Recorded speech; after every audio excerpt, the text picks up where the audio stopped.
While many interested workers bring a resume to a job interview, ex-convicts bring a rap sheet. But some employers are finding out even those with a bad past can become good employees. Here's part two of our KITV4 News in-depth report.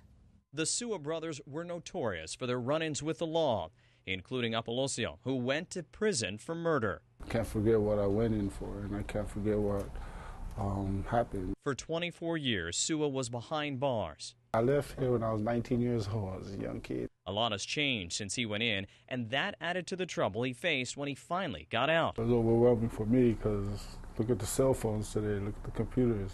They didn't have this back in them times. He not only had to learn new job skills, he also had to overcome the perception many employers had of ex-cons. Most of us think that people who have had these kinds of backgrounds are lazy or they don't really want to work. But some Hawaii employers have found it to be the exact opposite. Most of the time they understand that they're sort of like one down on the rest of the population, so they actually try harder.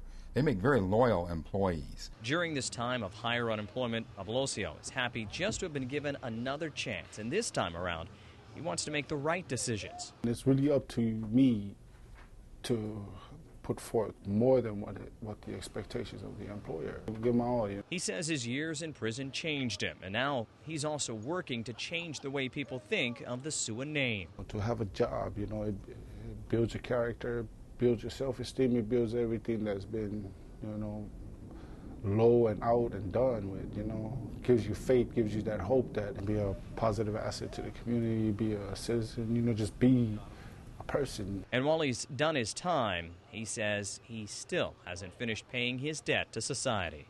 I'm still paying for my debts to society, you know, it never ends. Great attitude, good for him.